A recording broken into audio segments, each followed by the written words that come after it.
Bonjour, je suis Nadia et je vous accueille dans Grand Défi et Tout Petit, le podcast pour les parents et par les parents. Grâce à leurs témoignages, vous trouverez du réconfort et de l'entraide dans votre parentalité. Mon but étant de vous emmener dans un monde où les parents peuvent raconter leurs difficultés sans jugement et avec bienveillance.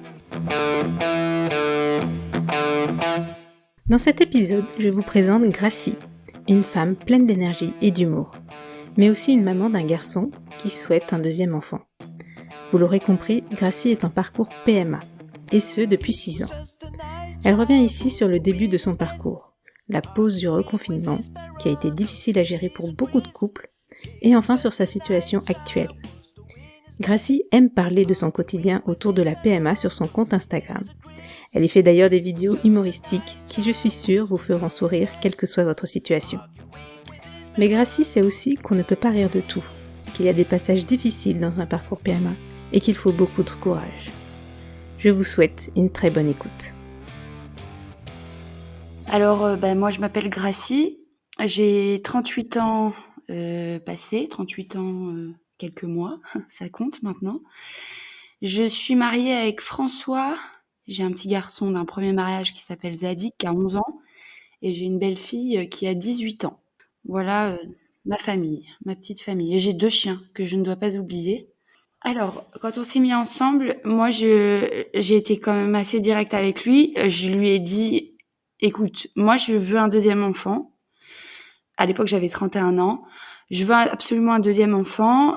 Si l'idée ne te convient pas, c'est peut-être pas la peine qu'on démarre une histoire sérieuse parce que moi c'est quelque chose, voilà, je ne ferai pas une croix là-dessus.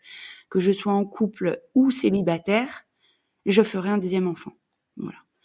Donc il m'a dit: «Écoute, moi j'ai jamais spécialement voulu de deuxième enfant parce que je pense que j'ai pas rencontré de personne qui me donnait l'envie». Il me dit: «Mais avec toi, j'ai envie». Et puis en fin d'été 2015, il me dit: «Bah écoute, ce serait peut-être pas mal qu'on se lance». Donc ça faisait 1 an et demi qu'on était ensemble à l'époque et puis, bah, j'ai arrêté la pilule au mois d'octobre en me disant que ça allait aller très vite puisque ben j'ai eu mon fils très très facilement. Moi très confiante, lui aussi, hein, il a pas du tout galéré à avoir sa fille. Et puis au bout de 6 mois, je vois que rien ne se passe. Donc là, je me suis dit: «Je vais aller voir quand même mon gynéco pour lui en parler». Parce que ce qu'il faut savoir, c'est qu'avant mon fils, j'ai quand même fait 2 avortements lorsque j'étais plus jeune. Donc au niveau fertilité, je me considérais pas comme quelqu'un qui était, peut-être à problème, quoi. Et au bout de 6 mois, rien, ça a commencé à me mettre un peu la puce à l'oreille. Donc je suis allée consulter et j'ai eu le droit à au questionnaire habituel, vous avez des grossesses, pas de grossesse, donc j'explique mon parcours. J'explique le parcours de mon mari et le médecin me dit: «Est-ce que votre mari a subi des opérations?» Je lui dis: «Bah, les amygdales, les végétations, je crois». Et puis après, je lui dis: «Ah mais non, mais je me souviens, il a 2 petites cicatrices au niveau, ben, au-dessus du pubis, en fait. Je crois que, il a eu une hernie quand il était petit et puis je crois qu'il y a une des 2 bourses qui est pas descendue». Enfin, il m'avait parlé de quelque chose comme ça et là, le médecin tilte tout de suite, il me dit: «Spermogramme. Je vous fais une ordonnance, il va faire un spermogramme». Alors je suis rentrée à la maison avec l'ordonnance de spermogramme. François, il a rien compris. Parce que pour lui, 6 mois, c'était pas non plus très alarmant. Moi, étant une femme, ayant le fameux 6e sens féminin, cette capacité d'analyse qui me dit qu'il y a quelque chose qui ne va pas. Moi, je suis tombée enceinte 3 fois très facilement. Lui, il a eu sa fille facilement. J'ai compris qu'il y avait quelque chose qui tournait pas rond. Donc, je lui ai dit: «Écoute, ça coûte rien d'aller voir si tout va bien. Et dans ces cas-là, on sera rassurés, on reprend nos essais normalement». Donc, monsieur est allé faire son spermogramme et le jour où nous sommes allés chercher les résultats, c'est moi qui suis rentrée dans le labo puisqu'il est parti. En fait, il était devant en train de retirer des sous et j'arrive devant la secrétaire et la dame me donne l'enveloppe. J'ouvre l'enveloppe devant elle et je vois le sigle pourcentage, mais je vois pas de chiffre devant.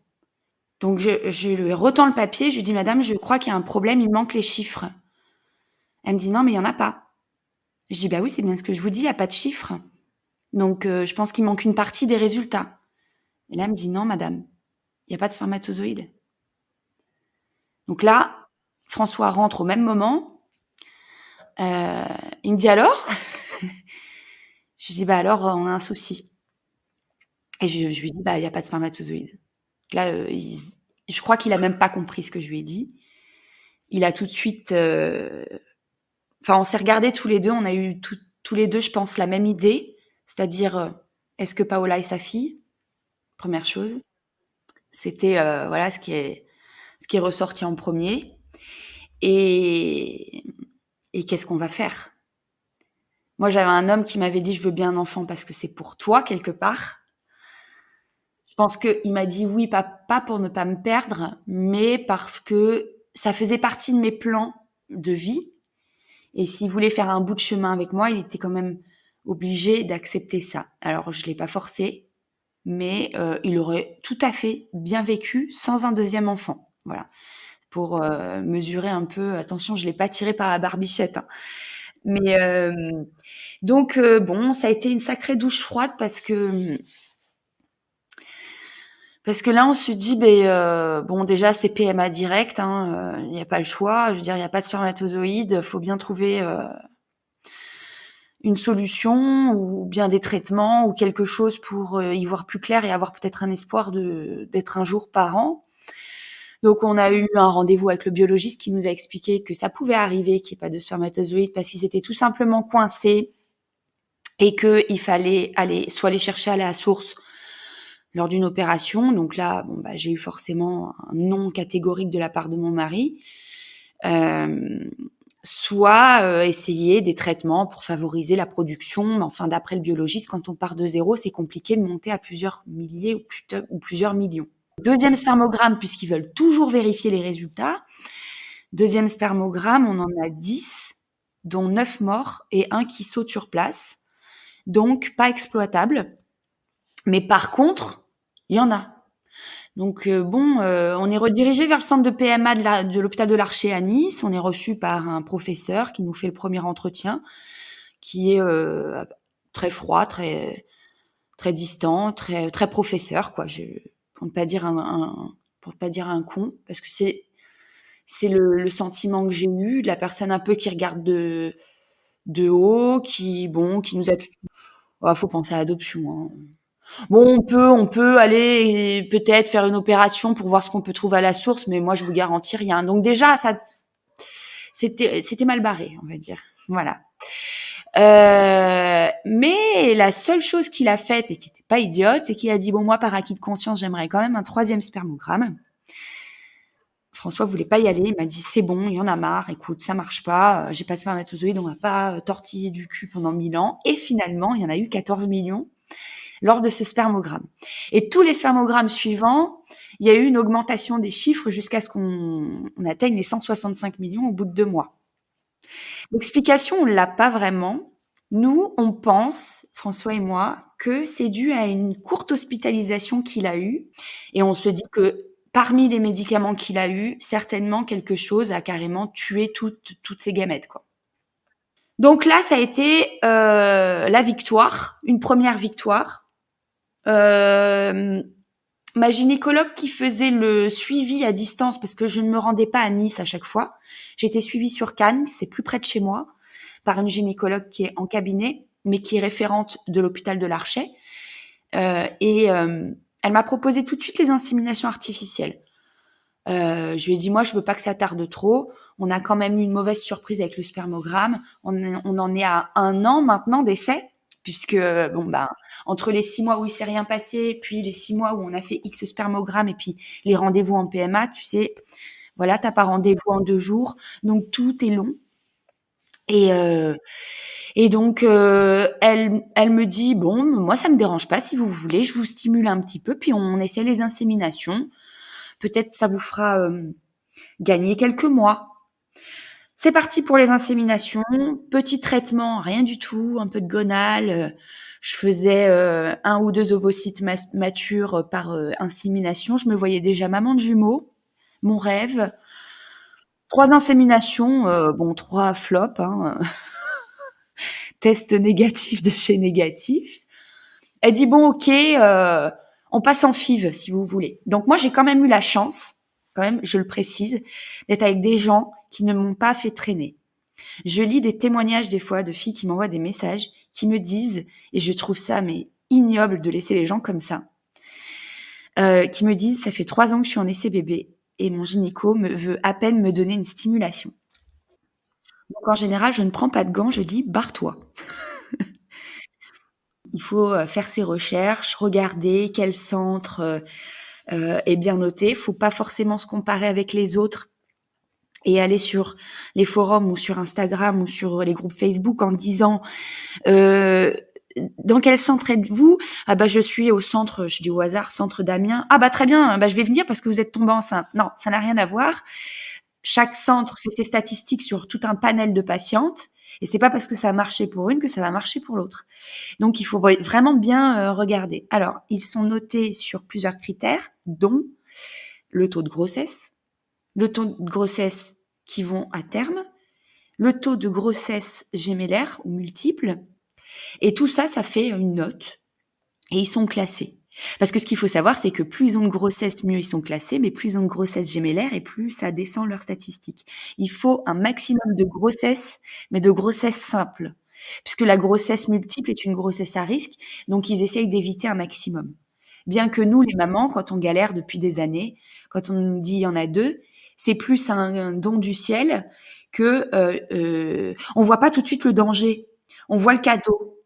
Alors que c'est vrai qu'en général, ce sont des naissances prématurées, c'est une surveillance particulière pour la maman, et il faut aussi intégrer le fait qu'en PMA, on est souvent plus vieille que la moyenne des femmes qui sont en essai bébé dans le reste de la France, puisque plus on avance en âge, plus on est infertile. Donc, il va y avoir plus de femmes qui ont au-dessus de 32, 33, 34 ou 35 ans en PMA que de femmes qui ont 22, 23 ans.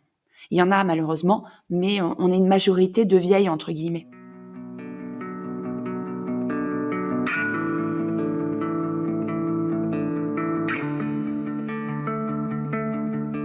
On démarre une première FIV, génial. Moi, je me dis, bon, c'est le bout du tunnel. On va m'implanter un embryon et puis c'est bon, quoi. Et c'est ce qui s'est passé. Donc, on fait cette FIV, 11 ovocytes ponctionnés, 9 embryons. Un peu de J2, J3, un peu de J5, voilà, un petit, tu vois, un petit mélange de tout pour pouvoir bien tout tester. Voilà, on se voit plein d'essais devant nous, on se dit c'est génial. Premier transfert, un transfert double, donc 2 petits J3, grossesse, mais grossesse biochimique. Hein. C'est-à-dire que j'ai fait mon test de grossesse, ma prise de sang à J14, j'étais à 211 unités de bêta-HCG. Et 48 heures après, j'étais à 277. Ce qui n'est pas bon, puisque on dit que ça doit au minimum doubler toutes les 48 heures. Voilà. Donc, voilà. Et encore 2 jours après, j'étais à 80. Et encore 2 jours après, je saignais. Voilà. Donc, ça a été très, très vite. Bon, ça a été à douche froide. Hein. Je te cache pas que là, j'ai pris une claque parce que je me suis dit enfin, ça, c'est bon. On parle là de presque 15 mois d'essai. Ça commence à être long pour une femme. C'est pour ça que, bon, celles qui se plaignent au bout de 2-3 mois, j'essaye de les temporiser un peu. Celles qui commencent vraiment à perdre patience au bout d'1 an, 1 an et demi, je les comprends. Parce qu'on parle de 10, 12 déceptions. 10, 12 tests négatifs, 10, 12 fois où les règles arrivent et on n'a pas envie. Et 10 ou 12 fois où on se dit qu'est-ce qui se passe surtout.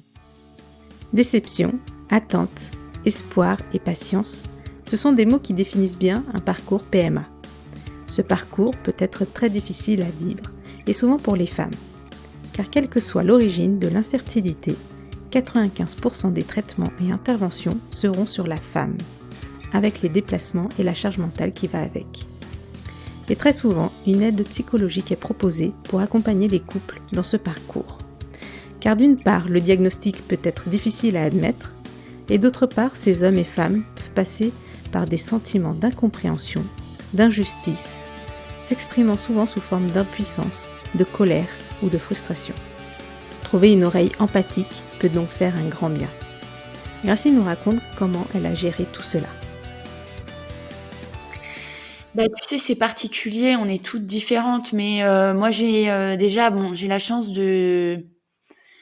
d'avoir un mari très drôle et d'être très bon public moi-même. Donc on se fait des blagues, hein, tout simplement. On se fait beaucoup de câlins. On a déjà des enfants. Donc, on relativise toujours comme ça. Moi, je suis quelqu'un qui aime bien voir le verre à moitié plein. Donc, je vais sortir la phrase toute bête. Bon, ça va, on n'a pas à se plaindre. On a chacun un enfant. On manque de rien. On est en bonne santé. Tu sais, voilà. Bon. Mais c'est ce qui fait que, de toute façon, c'est la vérité. Ça aide, je pense, aux femmes qui essaient d'avoir un enfant depuis 7, 8, 10 ans, mais qui ne sont pas mamans et qui se disent que peut-être un jour, elles devront faire le deuil de la maternité. Et ça me brise le cœur pour elles. Donc, je pense tout de suite à ces femmes-là et je me dis, bon, t'as pas le droit de te plaindre, t'as le droit d'être triste, t'as le droit d'être déçu, mais t'as pas le droit de te laisser aller. Voilà. Donc, je rebondis. En général, je rebondis avec le sport, avec l'apéro, avec les copains, voilà, avec l'humour. Je fume des cigarettes des vraies lorsque je suis entre amis, donc inutile de te dire que c'est pas souvent en ce moment par les temps qui courent, ou que je vais au restaurant, pareil, voilà, parce que j'aime bien, c'est mon petit plaisir. Je vais me prendre un apéro, je vais m'allumer une cigarette. J'estime, et je suis une grande fille, j'ai 38 ans. Personne n'a à me dire ce que j'ai à faire. J'estime qu'une cigarette, de temps en temps, quand on va au restaurant, c'est pas ça qui va compromettre une future grossesse. Mais je le fais toujours dans des moments où c'est autorisé, c'est-à-dire que je vais pas le faire quand je suis en attente de résultats d'une prise de sang parce que j'ai un embryon qui a été transféré. Faut pas être débile. Mais par contre, en période de stimulation, je vais pas m'arrêter de vivre, mais tout en étant tout à fait raisonnable. Ma gynécologue m'avait demandé de ne pas faire trop de sport parce qu'elle estime que trop de sport à outrance et de manière intensive, ça va dérégler le système hormonal. Donc, elle voudrait du sport, mais dans la limite du raisonnable, donc c'est-à-dire ne pas dépasser les 2 heures par semaine. Que moi, avant, je tapais du 8 heures par semaine, tu vois. Donc, il a fallu que je le régule. C'était indispensable. Parce que on a testé, hein. On a testé avec et sans. Il y a tout un protocole qu'on a fait sans alcool zéro, sans cigarette zéro, sans sport zéro. Bon, ça n'a pas changé quoi que ce soit. Après, je reste aussi très pragmatique. Je me dis que oui, évidemment, ça ne va pas aider si on boit de l'alcool régulièrement tous les jours, qu'on fume un paquet de clopes par jour. Évidemment que là, on ne se rend pas service. Maintenant, il faut pas oublier que on continue de vivre. Moi, j'ai une grossesse qui m'attend, si je touche du bois là, mais pendant 9 mois, ce sera 0 de tout. Donc, si je peux profiter un petit peu avant, ça fait quand même presque 6 ans qu'on essaye de faire un bébé. Imagine-toi 6 ans sans une goutte d'alcool et sans une cigarette pour des bons vivants. Alors, il y a des gens, ça les gêne pas du tout, hein, comme ma copine Flavie de babyhope.fr. Elle ne boit pas, elle ne fume pas. J'aime manger des bons plats accompagnés d'un bon vin. La cigarette, c'est un petit plaisir après le repas quand je suis avec des potes ou quand je suis au restaurant. Voilà, c'est le geste convivial. On lève le coude, on fume une cigarette. Après, encore une fois, c'est pas à se rouler par terre et c'est ponctuel. C'est pas ancré régulièrement dans nos vies. Donc, ça l'était à un moment. Ça l'était à un moment. À un moment donné, j'ai fait une pause PMA et j'ai un peu pété les plombs. C'était le confinement, hein, je vais pas vous le cacher. Le confinement, on a bu presque tous les jours. Donc c'est pour ça que je le dis, c'est aussi pour en déculpabiliser plus d'une qui nous écoute, plus d'un et plus d'une. C'est que le confinement, c'est la PMA en arrêt, c'est notre vie en arrêt. Qu'est-ce qu'on fait? Ben, on se fait des bons plats et on se boit du bon vin. Si vous voulez en savoir plus sur le parcours PMA de Gracie avant le confinement, n'hésitez pas à écouter l'épisode 13 du podcast Alors, c'est pour bientôt. Gracie y raconte son parcours PMA des 5 premières années, dans le détail. C'est d'ailleurs un podcast génial et plein d'inspiration pour toutes les personnes en parcours PMA. Dans notre épisode, nous nous concentrons sur la suite, c'est-à-dire que s'est-il passé pendant le confinement et après. Ah ben, je devais attaquer ma 3e FIV juste avant le confinement. Donc échec de la seconde FIV. Au total, 12 embryons transférés et 2 fausses couches. Donc voilà, on était fatigués de ce parcours, mais prêts pour enchaîner sur la 3e FIV. Et paf, confinement. Ça m'a pas démolie, hein.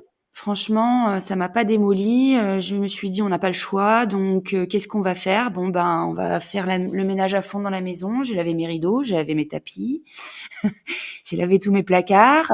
J'ai fait beaucoup de sport, beaucoup, beaucoup, beaucoup, puisque en parcours, j'ai pas le droit d'en faire beaucoup. Donc là, j'allais courir 10 kilomètres tous les jours. Waouh, j'étais gaulée pendant le confinement, je te cache pas que j'étais gaulée. Et donc ça me déculpabilisait énormément, de boire un verre de vin par jour, tu vois? Parce que j'équilibrais à côté avec ce sport. On a eu aussi, bon, on est passé dans le quotidien, donc on a un copain qui est, c'est, Asdin Ahmed Chaouch, qui est chroniqueur chez Quotidien, qui nous a contactés, qui nous a demandé si on voulait bien participer à une chronique, quotidienne dans l'émission Quotidien d'Yann Barthès. Donc on l'a fait. Tous les jours, on faisait nos enregistrements, ça nous a bien occupés, on s'est bien marrés avec ça. Et puis j'ai mis en place pendant ce confinement, je sais pas ce qui m'a pris. Ben j'avais fait le podcast que j'avais enregistré au mois de mars que tu as écouté avec Anne Fleur, exactement. Alors c'est pour bientôt podcast et j'expliquais dans ce podcast parce qu'elle me disait Gracie, on a quand même l'impression que tu te réjouis d'apprendre des grossesses, elle me disait: «Qu'est-ce que ça te fait d'apprendre des grossesses?» Je dis: «Ben moi, ça me réjouit. D'ailleurs, j'aimerais qu'on me tienne au courant parmi mes abonnés, parmi les filles qui me suivent, qu'elles m'envoient de temps en temps leurs résultats positifs. Ça donne de l'espoir». Et puis, ben, j'ai commencé à recevoir une pluie de tests positifs. Je sais pas si tu me suivais déjà à l'époque, mais j'ai reçu en 50 jours, exactement tout rond, 50 tests positifs de bébés qui ont été faits naturellement pendant le confinement. Donc je me suis mise à les compter, à les repartager en story. Ils avaient chacun un numéro. Et ensuite, 9 mois après, j'ai reçu les photos des bébés avec les prénoms. Donc c'est très drôle puisque les mamans me disaient, alors là, le bébé numéro 29 s'appelle comme ça. Donc je te donne un exemple, on va dire Louis par exemple. Donc bébé numéro 29 s'appelle Louis, puis je recevais les photos. Donc ça a été vraiment magnifique. Il n'y a pas de quota de grossesse par mois disponible. La femme qui est enceinte ne m'a pas piqué ma grossesse. Donc à partir de quand on a compris ça, on a tout compris. Et il y en a plein qui ne l'ont pas compris encore. J'ai une amie rencontrée d'ailleurs sur Instagram qui est actuellement enceinte et sa meilleure amie est atteinte d'endométriose sévère et a vraiment, vraiment, vraiment de gros problèmes pour faire cet enfant. Elle n'y arrive pas. Et elle ne supporte plus de voir Marie, mon amie, elle ne supporte plus de la voir enceinte. Ce que je trouve très violent pour mon amie qui est enceinte, qui est une femme enceinte, donc une femme fragile. Et ça me fait énormément de peine pour elle. Voilà. Et ce genre de réaction, surtout dans le cercle amical ou dans le cercle familial, c'est quelque chose que je n'arrive pas à comprendre. Autant quelqu'un que j'aime pas qui va tomber enceinte, ça va me foutre les boules, tu vois. Parce que ou quelqu'un qui ne entre guillemets «ne mérite pas». Je pèse mes mots, hein, je dis pas qu'il y a des gens qui méritent pas, mais c'est vrai que quand l'enfant, il a été fait au retour d'Ibiza et que la gonzesse à 42 ans, elle s'est envoyé tout ce qui est possible de s'envoyer à Ibiza, elle revient, elle est enceinte, ben là, je me dis: waouh, c'est pour moi, c'est dur. Pour moi, c'est dur. Mais encore une fois, c'est la loterie, c'est comme ça, c'est la vie. On peut pas, se gâcher la vie à ressasser et à ruminer les grossesses des autres parce que ça ne nous fera pas tomber enceinte plus vite, au contraire, je pense. Le quotidien des couples en PMA tourne autour des procédures, traitements et grossesses en attente. Il est difficile de ne pas y penser et mettre sa vie personnelle en pause. D'une part parce que le parcours est énergivore et chronophage, et d'autre part parce que l'intérêt pour les loisirs et autres activités peut s'effacer chez certains. Mais tous les psychologues spécialistes en PMA sont unanimes. Il faut continuer à vivre et prendre du temps pour soi, son couple et ses proches. Et la question d'en parler à ses proches s'impose tout naturellement. Très souvent, c'est le monsieur qui veut pas en parler pour une question de pudeur masculine, voilà, on parle toujours un petit peu, on va souvent associer l'infertilité à la virilité ou au manque de virilité, tu vois. Et les hommes, pour eux, c'est compliqué. Le mien n'est pas comme ça, hein. Le mien parle du recueil. Voilà, il déconne, il fait des blagues. Il est pas comme ça. Mais je sais que chez beaucoup d'hommes, c'est difficile. Et en général, ça vient du conjoint. Les femmes qui, elles, décident de ne pas en parler, ce sont des femmes qui veulent, je pense, se protéger. Après, je suis pas à leur place, je suis pas dans leur tête, mais je pense que c'est beaucoup pour se protéger. Parce que c'est souvent aussi pour pas attirer la pitié des gens et ne pas s'attirer l'œil, comme on dit. Voilà, je veux pas en parler parce que je veux pas que ça me porte malheur. Mais au bout d'un moment, elles finissent par en parler. On reste pas 5, 6, 7, 8 ans sans en parler puisque de toute façon, les gens nous rappellent à l'ordre régulièrement. On est dans une société où quand on est en couple depuis 2, 3, 4 ans, la question fatidique arrive à chaque rencontre. Alors, c'est pour quand le bébé? Quand est-ce que vous nous faites un bébé? Bah alors, vous allez faire un bébé? Donc, au bout d'un moment, rester évasif et essayer d'éviter la question, ça va une ou deux fois. Au bout d'un moment, on est obligé d'y répondre quand même. Et de dire, bah oui, on essaye, mais on n'y arrive pas.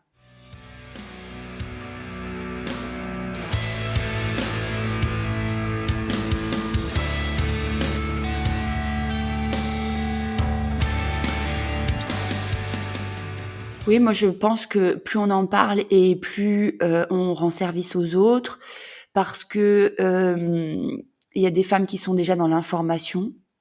Quand je dis l'information, c'est moi, ça va être Flavie de Baby Hope, ça va être d'autres comptes qui sont très impliqués dans la PMA et qui se documentent et qui se renseignent. Donc c'est pour aussi ouvrir un petit peu les esprits et informer euh, les femmes ou les hommes qui rentrent dans ce parcours. C'est pour ça que j'ai fait le compte. Moi, j'en ai toujours parlé très facilement parce que je suis quelqu'un qui, à la base, est... je suis pas pudique. Je n'ai jamais été pudique. Je suis issue d'une famille pied noir où tout le monde s'est toujours baladé à poil dans la maison, de la grand-mère au cousin. Donc, j'ai jamais eu de gêne à me déshabiller devant un médecin. J'ai jamais eu de gêne à me déshabiller devant mes copines. Une douche collective, moi, ça me fait pas peur. Donc, déjà, dans le caractère, je suis comme ça. Je ne vais pas cacher les choses ni me cacher. Donc, j'en ai toujours parlé très facilement à mon entourage, mes parents, mes amis. Et à force de raconter les péripéties qu'on vivait avec mes propres mots, ben les gens se tapaient des barres de rire en fait. Au lieu de dire oh là là ma pauvre et tout, ben ma mère était morte de rire, ma meilleure amie pareil. Donc ma mère un jour m'a dit écoute Gracie, fais des vidéos parce que qu'est-ce que t'es drôle quand tu racontes tes trucs. On a presque envie de rentrer en PMA tellement que t'es rigolote. Et je lui dis non mais j'ai dit mais non maman tu sais c'est un sujet quand même. Et elle a insisté. Et j'ai posté ma première vidéo, c'était en octobre 2019. Non, 2019. Et bah là, j'ai compris qu'il y avait une réelle demande, hein, en fait. Hein, c'est-à-dire que je m'étais servi de mon compte Insta que j'avais à l'époque. Je devais avoir 300 amis dessus. C'était mes potes hein, dessus, enfin un compte Instagram classique. Et j'ai posté cette première vidéo. Ça a été vu par le collectif BAMP. Ça a été vu par 2-3 comptes de PMA qui étaient influents, dont FIF.fr, Flavie, Baby Hope et tout. Et ça a été partagé. J'ai eu une pluie de partages et des abonnements qui sont tombés. Et puis donc je me suis dit, il y a une réelle demande. Et c'est vrai que dans ce parcours, il y a énormément de choses à raconter. Il y a énormément de choses dont on peut rire, bien que ce sont parfois des choses très très difficiles à vivre.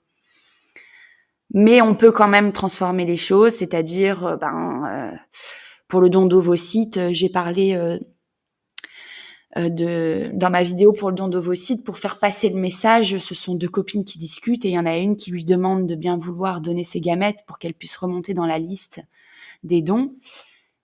Et l'autre lui dit, mais attends, non, mais je vais pas te donner un de mes gamins, quoi. Je te donne mon sac Balenciaga, si tu veux. J'ai le portefeuille qui va avec. Je te le donne, mais je te donne pas un de mes gamins. On est quand même, on en est là. C'est-à-dire que les gens pensent que donner un ovocyte, c'est donner un de ses enfants, ce qui est faux. C'est une cellule. C'est une cellule qui va être mise en contact avec une autre cellule et qui va devenir un bébé. Mais c'est comme si on donnait une goutte de sang, quoi. C'est rien du tout. C'est un cheveu, c'est rien. Donc oui, il y a eu beaucoup de demandes et puis après j'étais prise dans la spirale où j'ai vu que ça plaisait, j'ai reçu beaucoup de messages où les filles me disaient que ça leur faisait du bien parce qu'elles se rendaient compte qu'elles étaient pas seules.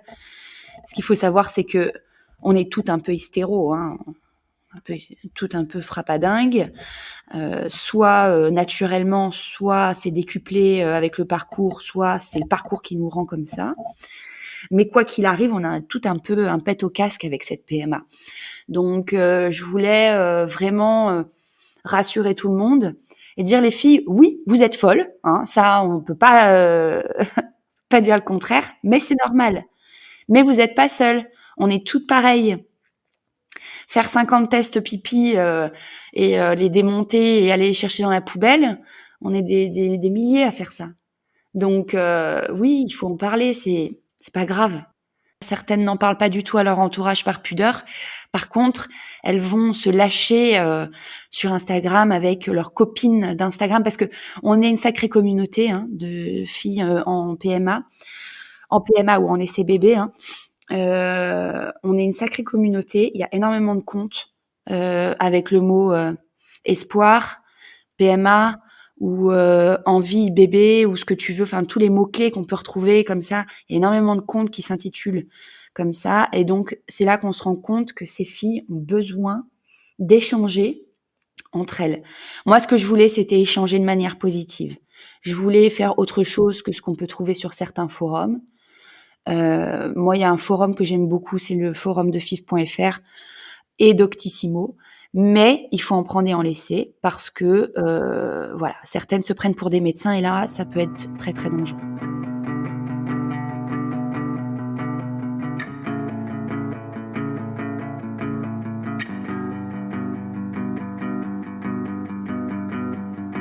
Moi, si tu veux, bon maintenant, là c'est la première FIV que j'ai faite en ayant le compte Instagram, c'était la FIV que j'ai faite avant celle-ci là.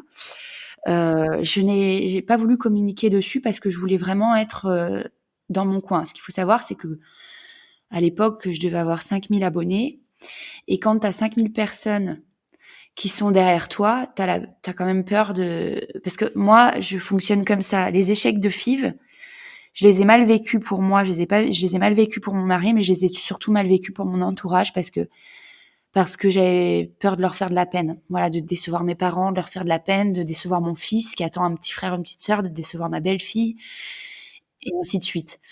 Donc, si tu veux, ce compte m'apporte du soutien, mais je voulais pas tout raconter sur cette FIV pour ne pas déjà pour pas avoir trop de pression. Ce qu'il faut savoir, c'est que les filles sont pleines de bonnes intentions, elles m'envoient plein de mots d'encouragement, mais j'en reçois pas 10, j'en reçois 200.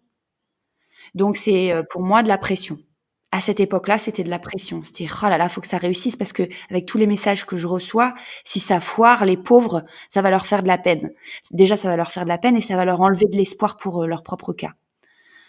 Et j'ai carrément changé mon fusil d'épaule pour cette dernière FIV parce que c'est la dernière. Je veux être totalement transparente. Je veux tout montrer. quitte à montrer ce qui est pas beau à voir, les larmes. C'était pas ma façon de faire avant, mais je me dis que il faut aussi, on n'est pas au pays des bisounours et il faut quand même que je sois assez réaliste sur ce qui se passe. Oui, on peut en rigoler, mais on peut pas tout le temps en rigoler. Il y a vraiment des choses qui sont pas drôles. Et moi, j'essaye toujours de me montrer sous mon meilleur jour au niveau moral et au niveau énergie, mais c'est pas la vraie vie. Ouais, tu vois, j'ai un peu trop surfé sur le côté Instagram. Les Instagrammeuses, elles vont montrer une partie de leur salon bien rangé et derrière c'est le why. Bah, en fait, je suis tombée dans ce travers-là avec la FIV précédente et j'ai voulu corriger ça avec la dernière FIV en montrant tout. Bon après, je pense pas partager les résultats dans la foulée où je les aurai, puisque je prépare un film qui va retracer toute cette FIV. Donc, si vous avez des nouvelles de moi le mois prochain, c'est que c'est bon. Si vous n'avez pas de nouvelles de moi pendant 3-4 mois, c'est que ça a toujours pas marché. Voilà. Sur cette dernière FIV, Gracie a essayé des examens expérimentaux sur l'endomètre, une matrice lab et un wind test. Ce sont les dernières chances et le dernier espoir de Gracie en agissant sur l'implantation de l'embryon. Elle vous explique tout. J'ai fait 2 examens complémentaires. Donc, j'ai fait matrice lab. Le matrice lab, c'est un prélèvement de l'endomètre, une biopsie de l'endomètre en fait, qui est pratiquée par le gynécologue en cabinet. Et ça va dans un laboratoire dans le 16e arrondissement à Paris qui va étudier l'environnement utérin. C'est-à-dire, plus précisément, ça va étudier les cellules NK. Et ce sont ces cellules-là qui favorisent ou non l'accroche de l'embryon. Donc, si elles sont trop nombreuses et trop excitées, trop matures, on va parler de suractivité immunitaire. Et là, elles sont tellement au taquet, les cellules, que elles font du mal à l'embryon et le rejettent. Ou alors, on va être carrément à l'inverse, en sous-activité immunitaire. Elles sont pas assez nombreuses et trop immatures pour avoir la force d'accrocher l'embryon dans l'endomètre. Donc ça, ce sont les 2 profils. Il y a un 3e profil qui est le profil mixte, c'est quand on passe de l'un à l'autre, c'est mon cas personnellement. Donc là, on adapte le traitement.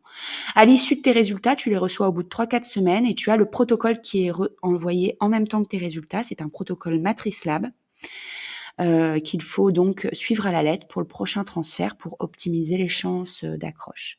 Et j'ai fait le wind test aussi parce que donc le wind test, c'est exactement le même geste, sauf que c'est envoyé dans un labo qui est à Montpellier et c'est pour calculer la synchronisation de l'endomètre avec l'embryon. Donc, je vais faire vite pour expliquer. On parle de fenêtre implantatoire pour la période où l'embryon doit se nicher. Donc, on parle du 5e jour après l'ovulation jusqu'au 9e. Dans cette période, il y a un ou 2 jours qui sont optimum, vraiment, pour faire le transfert de l'embryon. On a 2 prélèvements à 2 jours d'écart et tu reçois tes résultats avec un petit graphique qui va te montrer lequel des 2 jours est le bon jour pour transférer l'embryon. Il se trouve que moi, j'ai un décalage de 2 jours. Je suis en retard de 2 jours. Donc, sur mon prochain transfert, on va me mettre un embryon qui a 5 jours. On va me l'implanter 7 jours après mon ovulation. Voilà, on part de très loin et au fur et à mesure des essais, au fur et à mesure des examens, on arrive à expliquer pourquoi ça n'a pas marché. Donc, on arrive certainement à trouver la solution et ça, je vous le dirai bientôt, si c'était la solution ou non. Je mise beaucoup, évidemment, sur ces 2 examens. Déjà, d'une part, ça m'a coûté 1 500 balles, donc j'aimerais bien que ça fonctionne, hein. Et je mise beaucoup parce que ça a beau être des traitements qui sont expérimentaux, beaucoup de gynécologues refusent de le faire et j'espère qu'ils se trompent. Voilà. J'espère qu'on avance vers quelque chose qui nous donnera de l'espoir à toutes. Or, quand on voit les statistiques, on voit bien que il y a quand même une grosse part de de responsabilité de l'endomètre sur l'accroche ou non de l'embryon, quoi. Il y a un embryon et un endomètre dans une nidation. Voilà, il y a 2 facteurs. Je veux un deuxième enfant parce que j'ai toujours été faite pour être mère. Je dis pas que mon fils me suffit pas, mais j'en veux un deuxième. Si j'avais pu en faire un troisième, j'en aurais fait un troisième. Donc, si ça se trouve, j'aurais eu un enfant à 32 ans comme ça avec François, et là, on serait en train d'essayer de faire le troisième. Donc, oui, moi, plus il y a d'enfants dans ma vie, mieux je me porte. Après, on choisit pas toujours comment ça se passe, quoi. Là, ça a été un peu plus compliqué que prévu. Merci Gracie pour ton témoignage. Je te souhaite que du positif pour cette dernière fille et plein de bonheur par la suite, quel que soit le résultat. C'est la fin de cet épisode. N'hésitez pas à le partager à toute personne concernée de près ou de loin par la PMA. Il ne reste plus que 2 épisodes avant la pause estivale. Pause durant laquelle je vous proposerai de découvrir toutes mes sources d'informations qui ont changé ma parentalité. Ça peut être des livres, des podcasts ou même des discussions. Suite à cette pause, je vous retrouverai en septembre pour la saison 2. Si d'ailleurs vous souhaitez témoigner, n'hésitez pas à me contacter. D'ici là, portez-vous bien et à très vite.